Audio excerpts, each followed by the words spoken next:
안녕하세요. 인사를 잘하자 경영학개론 강의. 오늘은 일부 경영학의 이해 두 번째 시간입니다. 지난번에 우리가 이제 그 경영학의 이해라고 하는 그 제목 아래에서 경영과 경영학의 기초에 대해서 했었고, 그 다음에 기업이란 무엇이냐, 경영활동이란 무엇이냐, 그리고 이제 경영자라고 하는 사람들은 어떤 사람들이냐, 이제 이런 거를 좀 봤었고요. 오늘은 경영학의 발전 과정, 그리고 경영 환경이라고 하는 것에는 무엇이 있느냐, 이제 이런 걸 중심으로 보도록 하겠습니다. 먼저 경영학의 발전 과정에 대해서 보도록 하겠습니다. 뭐 이게 중요한 건 아닌데 경영학의 이제 두 가지 흐름에 대해서 좀 보도록 하겠습니다. 먼저 이제 경영이라고 하는 개념을 좀 볼 필요가 있는데, 크게 보면 이제 경영학에는 두 가지 흐름이 있습니다. 독일 경영학, 미국의 경영학. 독일 경영학은 이제 상업학이라고 하는 거를 어떻게 과학할 거냐라는 것에서 출발해서요. 그래서 이제 경영 경제학이라고 불리면서 그것뿐만 아니라 경영 사회학, 경영 심리학, 경영 기술학, 경영 법학 이런 거를 포괄하는 이제 전체를 이제 총칭합니다. 보통 관방 경영학이라고 얘기를 많이 하는데, 이제 그런 어떤 독일의 하나의 흐름이 있었고요. 독일의 경영학 같은 경우는 그러다 보니까 이제 주로 그 기업 위주로만 하는 게 아니라 어떤 일반 그 조직들 혹은 정부기관 이런 것까지 다 포괄하는 개념으로 많이 좀 바라보게 되고요. 그 다음에 이제 미국 경영학은 이제 실천적 경영이 좀 강하죠. 그래서 20세기 초에 이제 과학적 관리 기법을 필두로 해서 이제 나타났고, 주로 이제 기업 중심으로 경영자, 관리자를 위한 그런 경영 관리학으로 많이 발전되어 왔다. 그래서 여기서는 미국 경영학 관점에서 많이 볼 거다라는 겁니다. 이 경영학의 발전 과정 보시면은, 요거는 일단 잠깐 화면을 멈추시고요. 그냥 쭉 한번 읽어보세요. 그래서 각각의 어떤 그 영역별로 쭉 발전되어 온 게 있었다. 이제 많이 보실 거는 생산혁신 쪽에서는 이제 테일러, 그리고 조직론 쪽에서는 이제 페열, 그리고 그 이후에는 챈들러, 민츠버그 이런 것들도 좀 보실 필요가 있고요. 그 다음에 행동과학 쪽에서는 이제 메이어, 이게 이제 호손실험 중심으로 했던 메이어, 그 다음에 메슬로우, 맥그리거, 허츠버그, 그 2차 인사하셨던 분들 같은 경우에 이제 많이 들어보셨죠. 그리고 경영 전략 쪽은 초기에 이런 것들이 있었는데, 이후에 보면은 주로 이제 우리 많이 들어본 거는 이제 포터, 그리고 마이클 해머, 이런 그 경영학자들이 이제 많이 나오죠. 전반적인 흐름을 보여드리려고 한 거고, 이거 하나하나에 이렇게 중심을 두실 필요는 없고, 대충 어떤 분야에 어떤 경영학자들이 있었는지 이런 거 대략적으로 좀 그냥 간단히 보시고 넘어가시면 될 것 같습니다.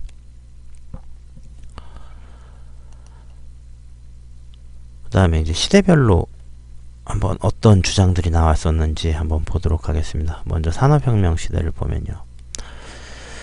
그 미국 경영, 우리가 이제 보게 될 어떤 미국 경영학의 역사는 이제 산업혁명과 그 출발을 좀 같이 한다라고 보시면 될 것 같아요. 1750년경에 이제 영국에서 증기기관이 만들어지면서 산업혁명이 시작이 됐죠.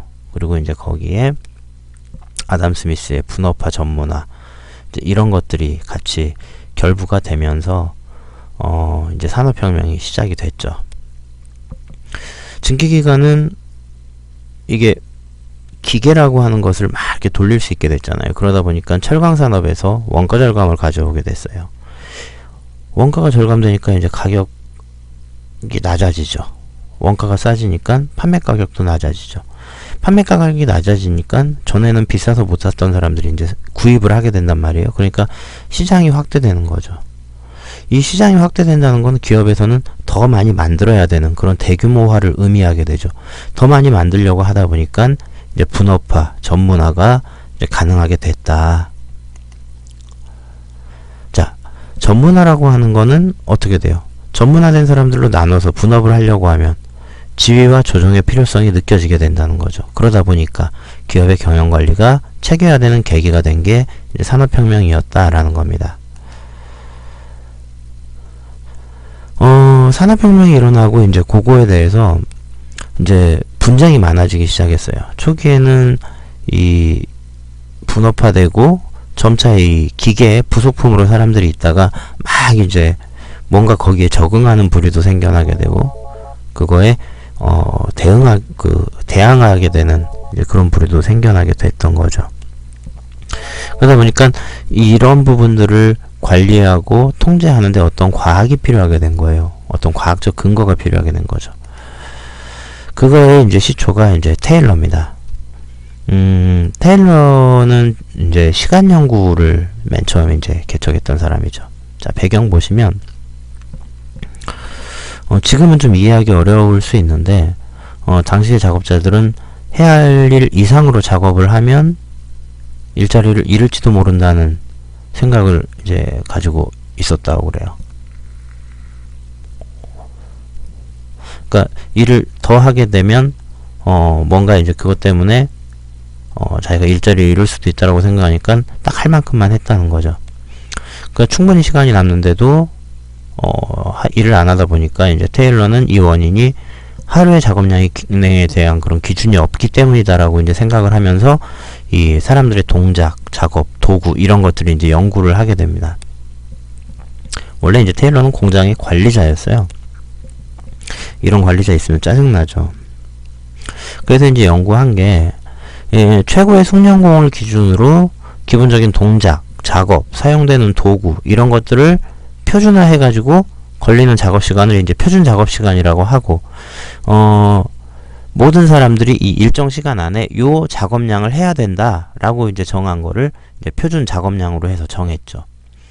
그래서 일일의 표준 작업량을 과업이라고 해서 그 과업을 사람들한테 나눠줘요. 그래서 그거를 초과하면 기준 임금보다 더 높은 임금을 지불을 하고, 그러니까 단위당 임금을 더 높게 쳐주고, 만약에 그 표준 과업량을 미달하면 기준 단위당 임금보다 더 낮은 단위당 임금을 쳐주는, 이제 이런 식으로 지불을 했던 거죠.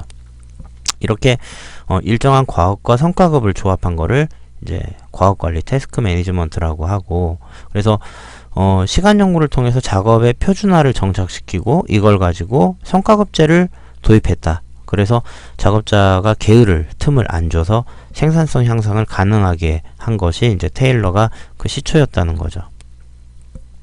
자, 그 이후에 이제 테일러의 이 후계자들이 나타나게 됩니다. 과학적 관리의 후계자인 이제 길브레드 부부가 이제 있죠. 뭐 테일러의 과학적 관리 후계자로는 뭐 바르트, 간트, 많이 들어보면 간트 차트라고 해서 뭐 시간대별로 이렇게 하는 일 나오는 거, 뭐 길브레드 부부, 에머슨, 쿠쿠, 뭐 여러 사람들이 있는데, 길브레드를 보면 이제 길브레드는 동작을 연구했어요. 남편인 프랭크 길브레드는 이제 벽돌 도제공으로 일을 시작했습니다. 그러다 보니까 이제 벽돌을 쌓는 작업에 어떤 동작들에 이제 관심을 가졌던 거예요. 그러면서 이 동작들을 보니까 더 이상 세분할 수 없는 동작들이 있더라. 그러면서 그 동작을 17개, 예를 들면 무언가를 선택한다, 운반한다, 잡는다, 뭐 이런 여러 가지 동작들이 있잖아요. 이런 것들을 17개의 동작으로 세분화한 겁니다. 그래서 기존에 이제 벽돌을 쌓는 동작이 이제 뭐 사람이 이제 뭐 허리를 굽혀가지고 막 이렇게 쌓고 이런 것들이 이제 18개의 동작으로 있었는데, 이제 필요한 동작만 하도록 하는 거예요. 그러다 보니까 저 18개의 동작을 6개로 줄일 수 있구나 라고 하는 거를 발견하게 됐다는 거죠. 무서운 사람들이죠. 자, 그 다음에 이제 포드 보면 이제 포드 자동차, 표준화에 의한 과업관리의 개념, 테일러가 제창했던 그 표준화, 과업관리 그 개념을 이제 포드는 실제 기업에 적용을 했다는 겁니다. 포드에서 유명한 게 그거잖아요. 흐름 작업 방식, 그러니까 컨베이어 벨트 시스템이라고 하는 거. 쭉 이렇게 컨베이어 벨트가 흘러가면서 거기서 사람들이 자기 할 일만 하는 철저한 분업화 시스템이죠. 이러다 보니까 이제 대량 생산이 가능해진 거예요. 그래서 이런 대량 생산 시스템을 통해서 어떤 산업사회의 기초를 만들었다. 그래서 그 똑같은 차를 계속 찍어내는 거예요. 그러다 보니까 이런 대량 생산 방식을 통해서 자동차 가격이 획기적으로 이제 낮아지게 된 거죠. 이런 포드 생산 방식은 나중에 도요다에서 더 발전됐죠. 그러면서 이제 미국에서는 린 생산 방식으로 다시 이제 역수입된 그런 시스템으로 들어오기도 이제 했다라는 겁니다. 그 다음에 이제 이 과학적 관리가 나중에 이제 다른 조류하고 이제 많이 부딪혀요. 뭐 인간관계론이나 이런 것들하고 이제 많이 부딪히게 되는데, 어쨌든 각각이 이제 계속 쭉 발전을 해왔습니다. 이게 이제 그 이후 시대에 어떻게 발전되어 왔느냐를 보면 경영과학이나 OR 형태로 이제 많이 발전이 됐다.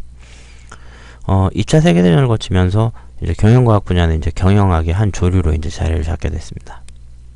근데 그 계기가 2차 세계대전 중에 이제 영국에서 전쟁을 수행하기 위해서 이 필요한 물자들을 어떻게 수급을 할 거냐, 이거를 체계적이고 과학적인 방법으로 이제 해야 된다 해서 객관적이고 수치를 가지고 하는 계량적인 모델을 가져와서 이제 의사결정 방식에 도움을 주고자 했고, 미국도 이제 이 OR 접근 방식, 그러니까 Operations Research, 요 방식을 군사적인 문제뿐만 아니라 비군사적인 문제에도 이제 활용을 하기 시작했다.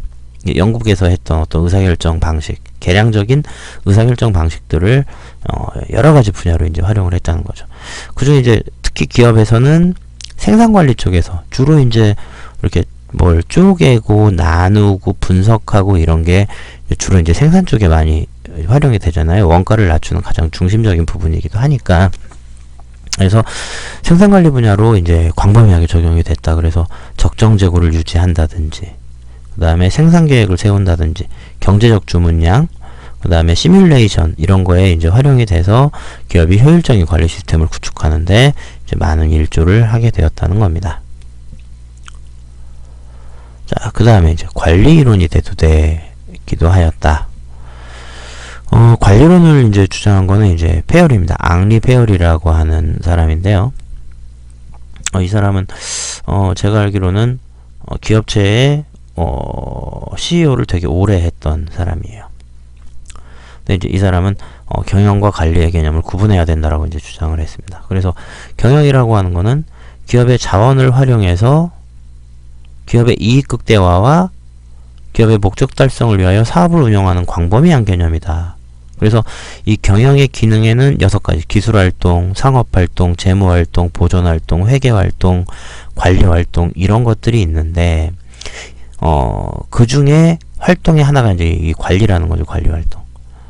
그래서 그 중에 이제 관리활동이라고 하는 거는 요 나머지 요 기술, 상업, 재무, 보전, 회계, 이런 활동들을 계획하고 조직하고 명령하고 조정하고 통제하는 그런 활동이다. 그래서 눈에 띄지는 않지만 이 중요한 역할을 담당하고 있다라고 이제 주장을 했다는 겁니다. 그러면서 요 계획, 조직, 명령, 조정, 통제라고 하는 요 5개의 관리 활동이 이후에 후대의 학자들로 내려가면서는 이제 변형이 많이 됐죠. 편하게. 자, 그 밖에 이제 인간관계론의 시대가 있기도 했다고 그래요. 인간관계론이 시작된 건 이제 호성공장 실험에서 나타난 겁니다. 1924년 미국의 어떤 전력회사 중에 하나죠. 호성공장에서 아무리 이 과학적 관리 방식을 가지고서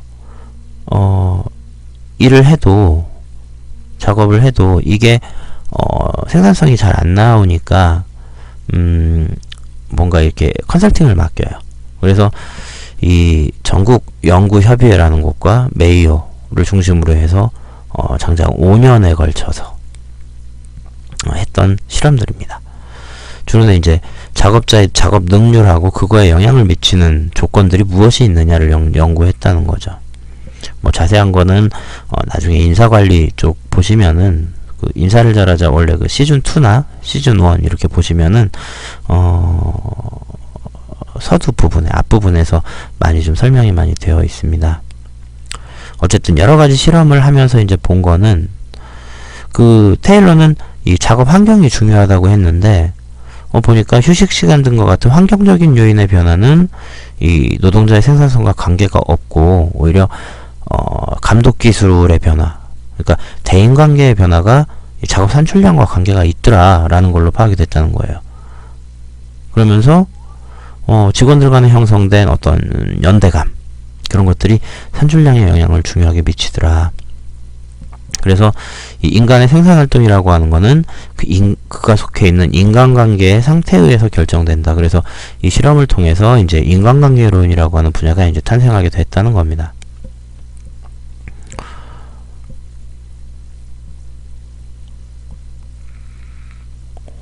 그러면서 인간관계론 안에서 이제 사람의 욕구, 이런 것들에 대한 관심이 이제 많아지죠. 그걸 이어받은 게 이제 매슬로우 같은 학자인데, 매슬로우는 이제 욕구 단계설을 주장했어요. 그래서 인간의 욕구는 뭐 5단계의 욕구로 이루어져 있고, 사람에 따라서 이제 욕구 피라미드에서 만족시켜야 되는 욕구의 분야나 정도가 다르다. 그래서 이 단계별로 이렇게 욕구가 이루어져 있다. 그래서 이제 전 단계 욕구가 뭐 100% 만족해야 나가는 건 아닌데, 이 욕구가 어느 정도 충족되어야 다음 단계를 이제 뭐 추구하게 된다. 뭐 시사점 자체는 인간의 욕구가 이제 이렇게 정태적인 게 아니라 동태적인 관점이다. 그리고 기업이 종업원을 위해서 무엇을 해줘야 될 거냐, 사람이 생리적인 욕구만 만족하면 되기 때문에 뭐 돈만 많이 준다고 해서 일을 열심히 하는 건 아니다라고 하는 어떤 그 시사점을 주기는 했는데, 그래서 이제 동기부여를 위한 어떤 스켈론 플랜, 이런 것들도 매슬로우의 연구 결과의 영향이기도 하다라고 하지만, 근데 이 욕구 5단계설에 대해서 실증적인 분석을 한 건 아니다 보니까 현실하고 많은 차이가 이제 발생하게 된 거예요. 그래서 그거에 대한 비판을 많이 받았다. 그 다음에 이제 허츠버그는 이제 이요인 이론을 주장하게 됩니다. 여기서 중요한 이요인 이론에서 이제 그 큰 거는 그거죠. 욕구의 결이 다른 부분들이 존재를 하더라라는 거죠. 자, 그래서 종업원이 이제 불만족 감정을 나타낼 때는 작업 환경이나 작업 내용의 영향이다. 그래서 이런 작업 환경이나 작업 내용에 대한 부분은 적극적인 동기부여 요소가 되지는 않더라. 근데 이게 충족이 되면 불만족은 제거되더라 라는 거죠. 그래서 이걸 위생 요인이라고 해서 여기에 해당되는 게 이제 뭐 감독, 뭐 개인 간의 관계, 뭐 물리적인 작업 조건, 뭐 봉급, 이거는 이제 설문조사를 했는데 봉급이 약간 위생 요인 쪽으로 나왔다고 그래요. 뭐 회사의 정책 운영 방식, 뭐 직업 안정, 이런 것들은 위생 요인이다, 불만족 요인이다. 그러니까 이걸 안 해주면 불만이 쌓이지만 해준다고 하면 불만은 없어지겠지만 만족도가 높아지는 그런 요인은 아닌 거. 반면에 긍정적인 요인으로 이끌게 하는 동기부여 요인들이 있더라. 뭐 성취감, 업무 달성에 대한 인정감, 뭐 도전, 일에 대한 책임감 증가, 성장과 발전의 기회, 이런 것들은 안 해줘도 뭐 불만이 쌓이진 않는데 해주면 만족도가 높아지더라 라고 하는 그런 두 가지의 요인을 이제 밝혀내었습니다. 그 다음에 이제 조직론도 이제 대두가 되었죠. 자, 인간에 대한 관심, 이런 것들이 이제 호선 실험을 통해서 이제 많이 나타나게 됐는데, 이제 기업은 한 사람의 어떤 존재만 있는 건 아니죠. 조직체이고, 그 조직체 안에는 다양한 사람들의 어떤 갈등, 협조관계, 이런 것들이 이제 나타난다는 거예요. 근데 그러다 보니까 조직 설계를 하는 데 있어서 이제 여러 가지 이런 것들을 고려한 대안들이 이제 모색되었다는 거죠. 그러다 보니까 조직에 대한 관심이 나타나게 되었다는 겁니다. 그래서 버나드는 이제 경영자의 기능이라고 하는 책에서 조직을 네모나 줄, 이렇게 연결된 어떤 도표의 그런 게 아니라 사회적 행위로 이루어지는 사회화 과정이다, 조직이라고 하는 거는. 그래서 조직은 인적 자원으로 구성되어 있는 총체적인 체계고, 이 체계에는 부문과 하위 체계제를 통해서 이 총체적인 체계가 구성이 된다라는 거예요. 그래서 그 세 가지, 이 총체적 체계를 구성하는 세 가지 요소를, 첫째는 이제 협조의 의지, 둘째는 공동의 목적, 셋째는 그 안에서의 커뮤니케이션이다라고 본 겁니다. 그리고 이제 비공식적인 조직들의 구성 요소로 첫째는 커뮤니케이션, 그리고 둘째는 이 봉사의지의 조절을 통한 공식적인 조직의 결속력 강화, 셋째는 개인적 통합과 자존감 유지, 이런 것들을 통해서 비공식적인 조직이 구성이 되더라 라는 겁니다. 그 외에도 이제 버나드는 뭐 협동체계의 성립을 어떻게 할 건지, 그리고 공식 조직은 어떻게 성립이 되는 건지, 그 공식 조직의 균형은 어떻게 이루어지는지, 의사결정은 어떻게 되고 있는지, 이런 것들을 연구를 했습니다. 대충 어떤 학자가 이제 조직론에 들어가는지 뭐 이 정도, 그 정도만 아시면 될 것 같아요. 그 다음에 이제 사이먼 같은 경우는 의사결정 연구를 정교화했다. 그래서 의사결정에 있어서 합리적인 구축 문제, 그리고 합리적 선택 이론, 관리과학 속의 윤리적 요소 배제를 주장하면서 이 과학으로서의 관리론 확립에 공헌을 했다. 그래서 이 경제학적 인간관에 대해서 이제 관리인이라고 하는 새로운 개념을 소개했다. 그러니까 경제인은 완벽한 정보 하에서 의사결정을 수행한다. 경제라는 게 그렇잖아요. 그러니까 어떤 정보가 완전히 주어지고 이제 이러는 그 주변 환경을 이제 설정을 하는데 조건을 주니까. 근데 실제로는 그렇게 정보나 조건이 다 주어지지 않잖아요. 그래서 관리인은 정보 수집의 한계와 계산 능력의 한계로 인해서 이 합리성이 제약되어 있다는 거예요. 제약된 합리성 속에서 의사결정을 한다라고 하는 것들을 이제 강조를 했다고 합니다. 그 다음에 이제 경영전략론이 이제 대두되기도 했다는 거죠. 2차 세계대전 이후에 이제 점차 수요가 부족해지는 거예요. 전에는 수요는 넘쳐났죠. 만들기만 하면 팔리고, 그러니까 어떻게 하면 빠른 시간 안에 많은 걸 만들어낼까가 이제 관심이었는데, 이제 수요가 부족해지니까 뭔가 팔아먹으려고 하면 뭔가 다른 특성을 가진 그런 것들이 이제 만들어져야 했다. 그러다 보니까 우리가 어떻게 이 수요 부족 속에서 더 많이 팔까를 고민하는 경영 전략론이 이제 대두되기 시작됐다는 거죠.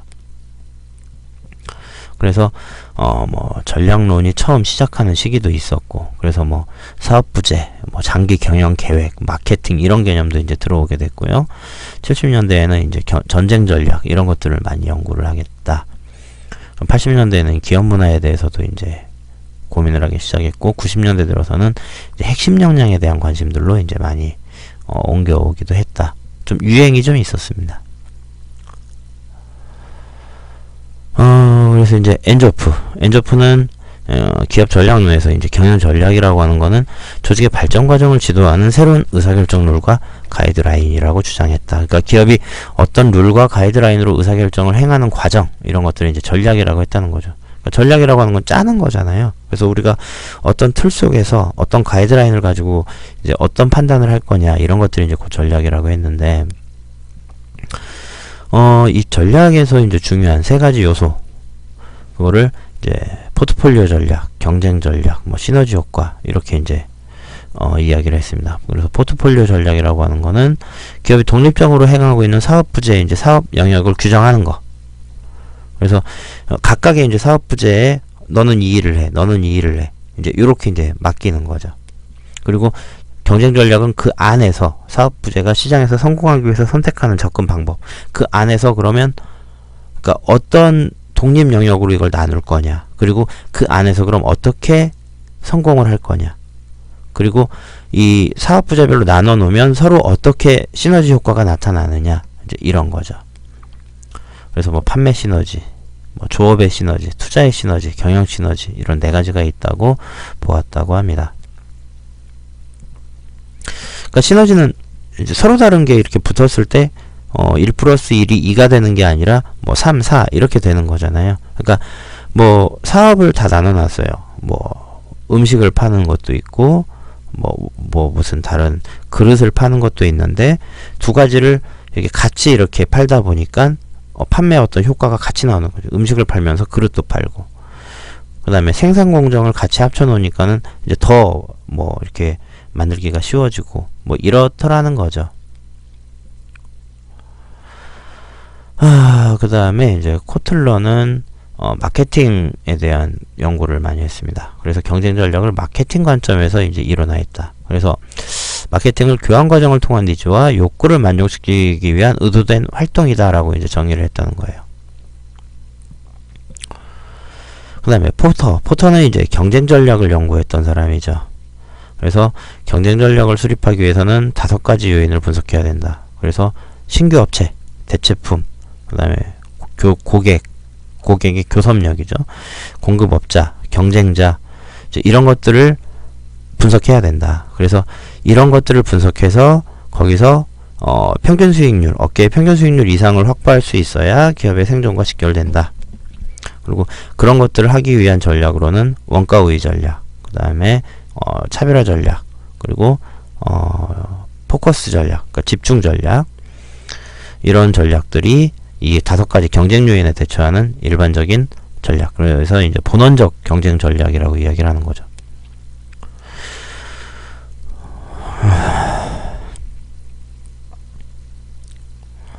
자, 그 외에 보면 1945년 이후에 경영학의 조류는 어떤 특정 학문이 중심이 됐다기보다는 시대적 상황에 따라서 다양한 분야가 이제 나타났다. 그래서 예를 들면 1945년 이후에 이제 일본 같은 경우는 이제 품질 쪽에 대한 연구를 많이 했고, 그게 이제 미국에 이제 1980년대 이후에 또 다시 품질을 전념을 시켰고요. 1990년대 초반에는 이제 품질 경영의 프로세스 사상, 그다음에 IT 산업의 기술을 바탕으로 한 그런 것들, 리엔지니어링 개념, 그 다음에 이제 IT 산업의 급속한 발전으로 이제 이비즈니스 개념, 이런 것들이 이제 좀 유행이 많이 나타나기도 했다라고 합니다. 자, 그 다음에 이제 경영 환경에 대해서 보도록 하겠습니다. 자, 기업을 둘러싸고 있는 환경은 크게 보면 외부 환경, 내부 환경, 이렇게 볼 수 있겠죠. 그 다음에 이 범위를 좀 이렇게 높여서 보면 일반 환경과 과업 환경, 이렇게 볼 수가 있습니다.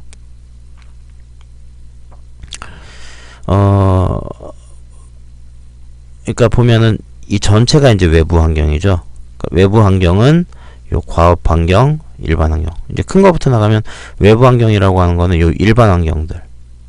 기술, 사회, 국제, 정치법적인 요인, 경제적 요인들. 그리고 과업 환경. 이 기업의 해야 될 일을 둘러싸고 있는 고객, 규제자, 공급자, 경쟁자. 이런 것들이 이제 외부 환경이 되는 거고요. 내부 환경은 기업의 문화, 그 다음에 기업의 구성원들 있잖아요. 소유자, 이사회, 종업원. 이런 것들이 기업의 내부 환경이 된다는 겁니다. 자, 하나씩 보시면. 자, 기업은 환경과 독립적으로 존재할 수는 없죠. 그래서 기업을 둘러싸고 있는 환경은 계속 변화하고, 그리고 그러면서 기업에 크고 작은 영향을 미치게 됩니다. 따라서 기업이 성공하려면 환경 변화에 대응하면서 환경의 변화를 예측하고 이에 대비를 해야 된다. 환경은 외부에 존재할 수도 있고 내부에 존재할 수도 있다. 기업 외부의 요소를, 환경 요소를 기업의 외부 환경이라고 하고, 거시적 요인들로 구성되는 일반 환경과 미시적 요인들로 구성되는 과업 환경으로 구분할 수 있겠다. 기업 내부에 존재하는 환경 요인들은 기업의 내부 환경이라고 한다. 내부 환경에는 소유자, 이사회, 종업원, 기업 문화, 이런 것들이 있다. 자, 외부 환경부터 보시면요. 아까 말씀드렸죠? 일반 환경, 과업 환경. 일반 환경은 경제적, 법적, 정치적, 기술적, 사회적, 국제적 요인 등 기업의 경영에 영향을 미치는 거시적이고 일반적인 요소들이다. 과업 환경은 기업의 경쟁자, 고객, 공급자, 규제자 등 기업의 경영에 직접적으로 영향을 미치는 주체들이다. 그래서 먼저 일반 환경부터 보도록 하겠습니다. 경제적 요인. 자, 이런 경제적 요인들이 기업에 어떻게 영향을 주는지. 자, 경제적 요인들. 금리, 환율, 실업률, 물가 상승률, 이런 것들이 변하면 기업에 영향을 받죠. 기업의 경영 형태와 성과에 큰 영향을 미친다. 따라서 경제적 요인의 변동에 대응하고 예측하기 위한 활동이 중요한 의미를 가진다는 거죠. 자, 가계 소비. 소비가 줄어요. 그럼 수요가 줄죠. 자, 실업률. 실업률이 높아지면 소비 위축이 오겠죠. 수요가 감소합니다. 또 공급 측면에선 이적자원을 확보하기가 쉬워지죠. 금리. 금리가 낮아진다는 건 시중에 돈이 많이 풀린다는 거죠. 그러면 소비가 늘어나죠. 왜? 돈이 많아지니까. 또 반대로 기업 입장에선 이자 부담이 적어지죠. 대출 받을 때. 그러니까 신규 설비 투자를 하기가 쉬워지죠. 자, 환율. 자, 환율이 만약에 올랐다. 그래서 우리가 해외에서 수입을 해오는데 1달러를 주기로 했는데 이게 원화로는 1200원이었는데 환율이 올라서 원화로 환율이 올라서 1달러짜리 원료를 가져오는데 1400원이 됐다. 그러면은 원가 부담이 늘어나는 거죠. 그러다 보니까 국외로부터 도입되는 원자재의 가격도 영향을 미치고, 반대로 환율이 오르면 수출할 때 더 좋죠. 국외로 판매되는 제품 및 서비스의 가격을 결정하기도 한다라는 겁니다. 이런 경제적 요인들이 있다. 그 다음에 기술적 요인들. 자, 기술이라고 하는 거는 원자재를 최종 제품이나 서비스로 변환하는 과정에서 생산성에 직접적인 영향을 미친다. 뭐 그러죠. 어려우시면 쉽게 생각하면 기술이 좋아지면 제품 만드는데 더 싸게 할 수도 있고 더 빠르게 할 수도 있고 생산성이 높아지는 거죠. 그래서 어떤 시점이나 장소에 가용한 기술이 어떤 것이냐에 따라서 경영의 성과와 대응 방식이 달라진다. 이런 기술은 조직 내에서 구현되고 기술의 도입 여부는 경영상의 의사결정에 따른다.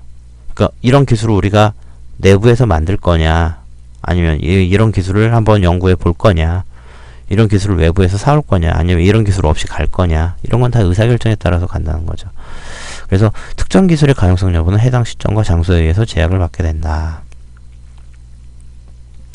예시는 한번 뭐 읽어보죠. 뭐 인터넷이 널리 이용되기 이전에 서적, 음반 등의 유통업하고 인터넷이 일반화된 최근의 유통업은 다르다는 거죠. 예전에는 대부분 가서 많이 샀잖아요. 그러니까 음반 회사, 뭐랄까, 레코드 가게, 이런 것들이 동네에 많았는데 지금은 거의 없어졌잖아요. 인터넷으로 많이 산다는 겁니다.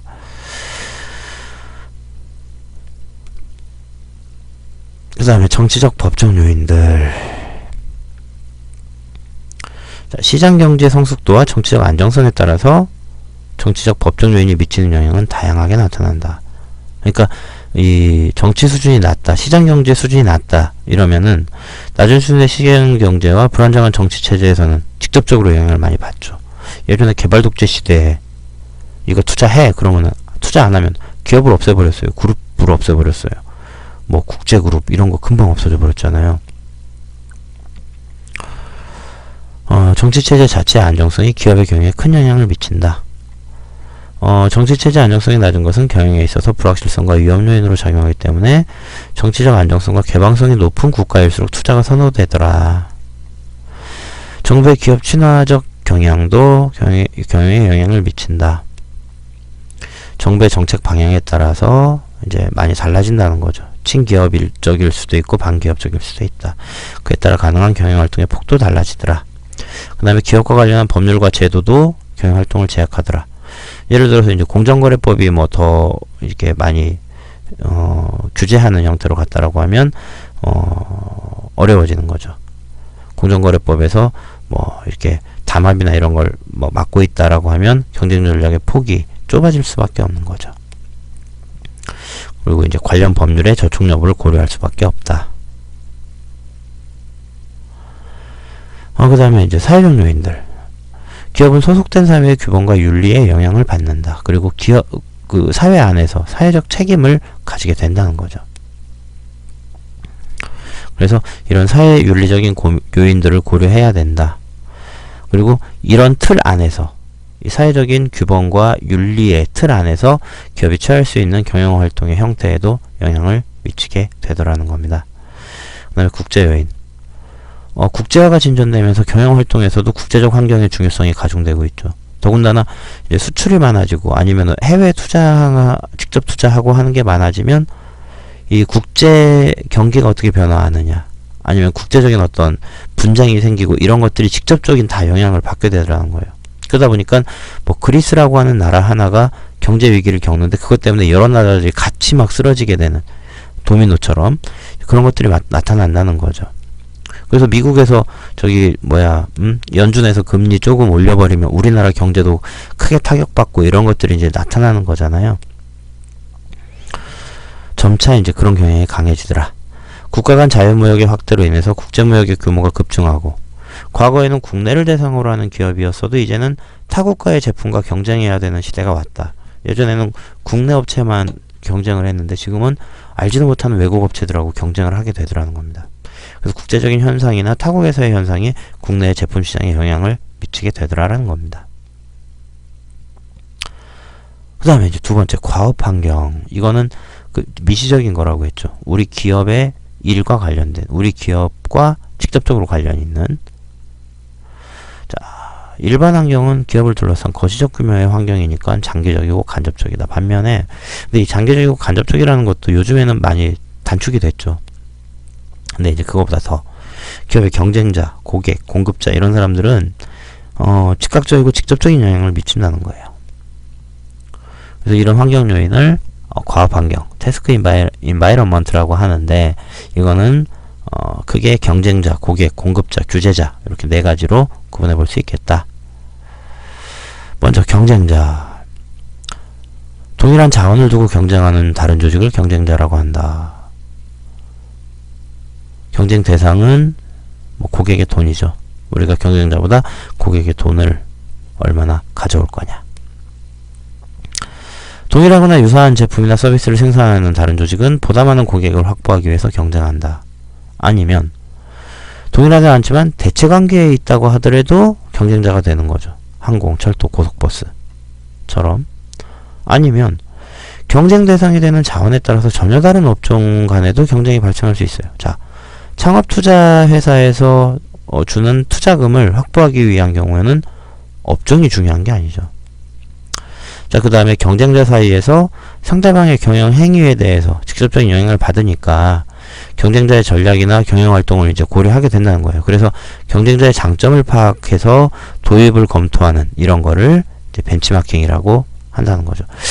그 1차 경영학 과목에서는 어떤 시험이든 간에 뭐 경영지도사든 노무사든 가맹거래사든 이 용어들 있잖아요. 용어에 좀 집중하실 필요가 있습니다. 그래서 이런 단어의 의미들은 좀 아셔야 돼요. 직접적으로 이런 문제들이 많이 나옵니다. 그 다음에 두 번째, 고객. 자, 조직이 생산한 제품이나 서비스를 획득하는 사람이나 조직을 총칭해서 고객이라고 한다. 이런 제품이나 서비스를 획득하기 위해서 고객이 돈을 지불하죠. 이 지불한 돈이 조직의 유지와 성공을 위한 원천이 된다. 그래서 고객은 과업 환경에서 중요한 요인이라는 거죠. 고객의 요구사항은 갈수록 다양하고 복잡한 경향을 보이고 있습니다. 이게 2차 세계대전 이후에 공급 중심에서 수요 중심으로 점차 바뀌면서 지금은 이 수요가 하늘이 돼버린 거죠. 고객이 요구하면 뭔가 새로운 걸 창조해서라도 이제 가야 된다. 그래서 고객의 요구에 적합하게 대응하는 것이 기업의 생존에 절대적인 영향을 미치고 있다는 겁니다. 그래서 최근에는 기업이 고객 개개인과의 관계를 형성하고 관리하는 활동을 많이 도입하고 있는데, 이를 고객 관계 관리, 커스터머 릴레이션십 매니지먼트, 줄여서 CRM이라고 하죠. 요런 거를 많이 하고 있다라는 겁니다. 그 다음에 공급자. 자, 우리에게 자원을 공급하는 조직을 공급자라고 한다. 그래서 대개는 복수의 공급자를 가지고 있고, 큰 데는 뭐 수천 개 이상의 공급자를 가지고 있기도 하죠. 그래서 이 공급자를 어떻게 관리하느냐가 이제 중요한 거죠. 전통적으로는 소수 공급자에 의존하는 것은 바람직하지 않다. 여러 공급자를 가지고 가는 게 좋다. 왜? 경쟁을 시켜서 싸게 하면 되니까. 경쟁을 시켜가지고 이제 싼 값에 가져오는 거죠. 근데 이러다 보니까 이제 얘네들이 막 망해요. 허덕거리고.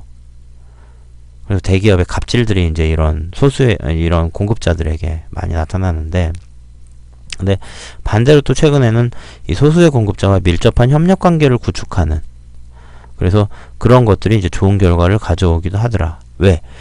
공급 부품의 품질을 높여주는 거죠. 계속 공급하니까. 그리고 이제 같이 이제 가격을 낮출 수 있는 방안들을, 품질을 통해서 가격을 낮추는 이제 그런 방법들이 이제 많이 나타나는 거죠. 그래서 보통 도요타 자동차가 많이 팔릴 때 그 안에는 항상 이 덴소라고 하는 회사의 부품들이 이제 많이 들어갔어요. 현대자동차 부품 공급원 그 현대모비스로 많이 통합하고 있는 것처럼 이제 그렇게 간다는 거죠. 자, 공급자와의 장기적이고 긴밀한 협력 관계를 통해서 상호간의 이익을 추구하는 전략적 경영 활동을 전략적 제휴라고 한다. 주로 이제 여기서 나타나는 거는 뭐 SCM, Supply Chain Management. 그래서 이 공급 관계망을 관리하는 거를 또 SCM이라고 많이 하죠. 앞에 이 CRM하고 헷갈리지 마시고요. 자, 그 다음에 이제 규제자. 과업 환경을 구성하는 요소 중에서 기업의 활동 범위와 방식을 제약한다. 그런 기관들이 있죠. 크게 공식적인 정부의 규제기관, 비공식적인 이익집단들이 있다는 거죠. 공식적인 정부, 법적인 기준에 근거해서 국민이나 다른 기업에 부당한 피해를 줄 수 있는 활동을 제약하는 뭐 공정거래위원회, 식약청 뭐 이런 거에 영향을 많이 받죠. 그 다음에 비공식적인 이익집단들, 언론 등을 통해서 여론을 조성해서 영향을 미치는 시민단체, 소비자 보호단체 이런 데도 규제자일 수 있다라는 겁니다. 자, 그 다음에 기업의 내부 환경. 먼저 기업의 소유자, 이사회, 종업원. 자, 소유자는 오너죠, 오너. 기업에 대한 법적 소유권을 가지고 있는 사람이나 조직을 소유자라고 한다. 자, 소유관계 형태에 따라서 뭐 경영자와 소유자가 일치할 수도 있어요. 아닐 수도 있어요. 일치하면 오너 기업인 거고 일치하지 않으면 전문 경영인이죠. 그래서 소규모 기업은 뭐 기업 전체를 개인이 소유하거나 소수의 소유자가 공동 소유하기도 한다. 대기업은 많은 수의 개인 또는 투자자가 주주로서 소유에 참여하고 있는 거죠. 기업의 주인은 주식회사의 주인은 주주인 거죠. 근데 그 주주가 한 명이 아니라 여러 명이라는 거죠. 그 다음에 이제 주식이 많이 없는, 그러니까 여기서 주식을 많이 가지고 있는 사람이 직접 소유하기도 하고 뭐 전문 경영인한테 맡기기도 하고 하는 거죠. 근데 소규모 주식을 보유한 소액 주주들은 예전에는 뭐 경영에 관심이 없었어요. 그러다 보니까 이제 기업에서 배당금하고 뭐 주식 차액, 주식을 이제 오르면 팔아가지고 이제 그런 걸로 이제 만족하는, 주식 투자하는 그런 개념으로 많이 접근을 했는데, 이제 그러다 보니까 이 주식을 많이 갖고 있는 사람들이 막 그 전횡을 막 휘두르는 거죠. 소액주주들 무시하고. 그래서 최근에는 이 소액주주 운동 이런 게 이제 90년대 후반에 그 장하성 교수가 주도했던 그 참여연대나 이런 걸 중심으로 국내에서도 많이 나타나게 됐죠. 그래서 기업 경영에 영향을 미치려고 하는 그런 경향들이 많이 나타나고 있다. 자, 그 다음에 이제 이사회는 주식회사에는 이사회를 필수적으로 두기로 하는데, 이제 조직에 따라서는 이사회를 두지 않는 경우도 있습니다. 또 이사회 구성원은 사내이사로 구성되는 경우도 있지만 회사에 소속되지 않은 사회이사를 구성하기도 하죠. 우리나라 같은 경우에는 막 내부에서만 하니까 이게 견제가 전혀 안 되니까 그 일정 수의 사회이사를 두기로 했죠. 주식회사에서. 그 다음에 이제 경영상의 중요한 의사결정이 이사회에 의해서 수행 검토된다. 그래서 이사회는 중요한 내부 환경 요인이 되기도 한다. 그 다음에 종업원들도 중요하죠. 자, 경영진과 종업원이 동일한 가치를 공유하느냐, 이거는 경영의 성과를 좌지우지하는 중요한 요소입니다. 그래서 이 종업원과 경영자의 관계, 그리고 종업원 상호 간의 관계를 바람직하게 형성하는 것이 주된 관심사다. 그래서 경영관리의 기본 과정 중에서 지위, 조정에서 보면 나중에 이제 말씀을 좀 드리긴 하겠습니다만은 다음번에 여기에서 나오는 게 리더십의 문제, 그리고 종업원들의 커뮤니케이션의 문제, 이런 것들이 요 그 관리 활동 중에서 요 지위 조정 활동의 주된 관심사라는 겁니다. 또 종업원들은 노동조합을 결성할 수도 있죠. 그래서 이 노동조합을 통해서 사용자와 교섭을 하고 단체 협약을 체결할 수도 있기 때문에 경영에 많은 영향을 미치게 된다. 자, 그 다음에 기업 문화. 자, 기업 문화는 기업 구성원들이 공유하는 핵심적인 가치나 믿음, 그리고 이해와 규범들의 집합, 그리고 구성원들이 추구하는 또는 일하는 방식, 이런 것들을 총칭하는 말입니다. 기업 문화는 좋아야 된다는 거죠. 강한 기업 문화, 건전한 기업 문화여야 이 기업의 성공을 돕는 중요한 요소가 된다는 겁니다. 이 기업 문화를 잘 활용해서 이 기업이 빨리 성장할 수도 있고 안정적인 성장을 할 수 있는 그런 기틀을 마련할 수도 있다는 겁니다. 존재 방식. 기업 문화는 사람들의 어떤 습관, 방식, 사무실의 구성, 상징물, 슬로건 이런 거에서 가시적으로 나타나기도 하고 구성원들이 암묵적으로 가지고 있는 가치 체계로서도 존재한다. 원래는 회사가 이제 오래돼 갈수록 그 사람들이 가지고 있는 이 암묵적인 자기들의 어떤 불문율 뭐 이런 것들이 있잖아요. 이런 것들이 이제 있었는데 오히려 반대로 그런 것들을 기업 경영에서 활용하기 위해서 기업 문화를 가시적으로 이제 나타내는 거죠. 예전엔 암묵적이었던 거를 점차 형식지 형태로 이제 가져온 겁니다. 기업 문화는 다양한 요소로부터 결정되고 기업이 성장해가는 과정에서 오랜 시간에 걸쳐서 형성된다. 그래서 기업 문화는 뭐 상징물, 어떤 일화, 영웅, 뭐 우리 창업주, 그리고 회사가 위기에 빠졌을 때 구해낸 사장 얘기, 뭐 슬로건, 의식 이런 걸로 구체화되어 나타난다. 이게 이제 많이 이제 만들어내는 거죠. 우리 회사가 어떤 회사입니까?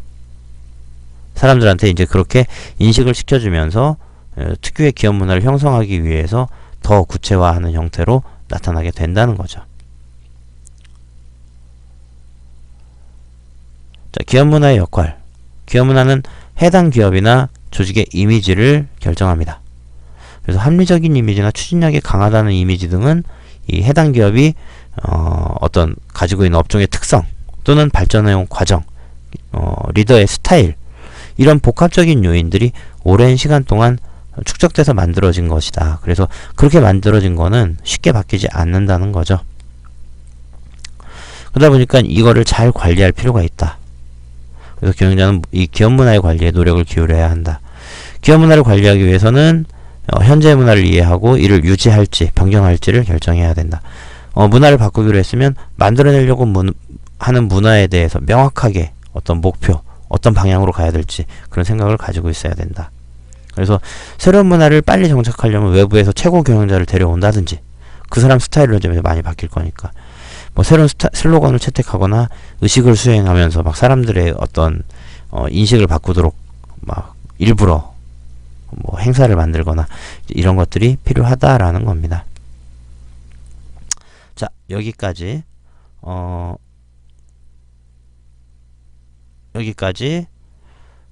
봤고요.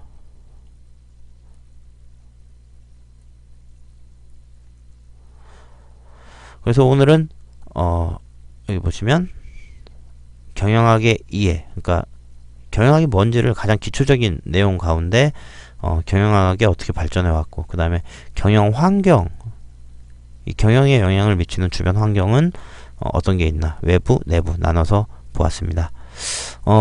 긴 시간 들어주시느라 수고하셨습니다. 다음 시간에 뵙도록 하겠습니다. 감사합니다.